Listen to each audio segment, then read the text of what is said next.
Can I tell them a little story about it? All right, we'll just do it the way we do it. We'll do it like professional.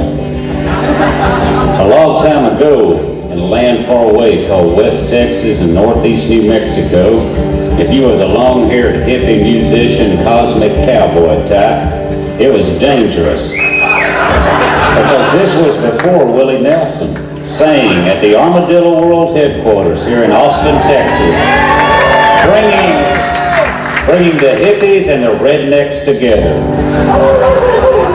creating the hipnecks. The term just never quite took, the hippies. Everybody took off. Well, I used to live in Red River, New Mexico, and during the summer up there, all these ne'er-do-well Austin musicians would come up there and hang out, and we would get together each night after our day job, and we would have these hootenannies. Kind of makes the skin crawl to say it now. But one night we was at this hootenanny,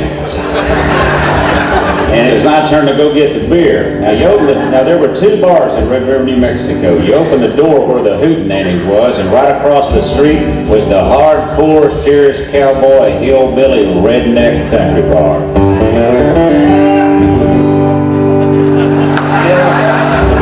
Still remembers. And in fact, that was the name of it. It had a sign that just glowed up through the mountains. And you just knew if you was a hippie cosmic cowboy, you didn't go in there. Now way down at the other end of the town, about a mile and a half away, was the safe hippie musician bar. But I didn't want to walk all the way down there and carry a case of beer back, because it's going to be about another 6 months before I got my driver's license back. Not too proud of the spirit of my life here, but so I said, well, how bad could it really be? So I was the first hippie cosmic cowboy type to walk into the hardcore, serious cowboy, hillbilly, redneck country bar.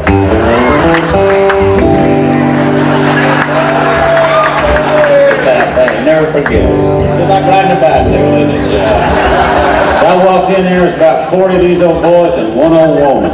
And I walked in there and I knew I was in trouble. These were rough-looking guys. And I was there and I had my little leather moccasins on up to about here, and a tie-dye shirt, and a cowboy hat with a feather in it. And I knew I was in trouble. I couldn't let them know that I was intimidated. So I walked up to the bar and I said, "Hey, Gomer, give me a case of beer."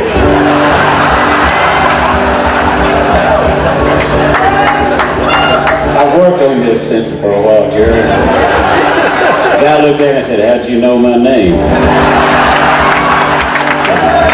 Should have. It should have. But anyhow, these two guys, I'd like to say a fight broke out, but I didn't really hold up my end of the bargain. These guys come over, they beat me up for about 20 minutes.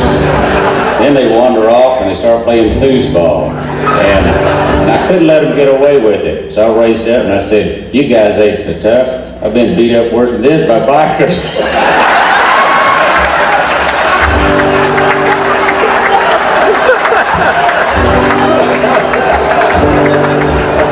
That didn't quite have the shaming effect that I hoped.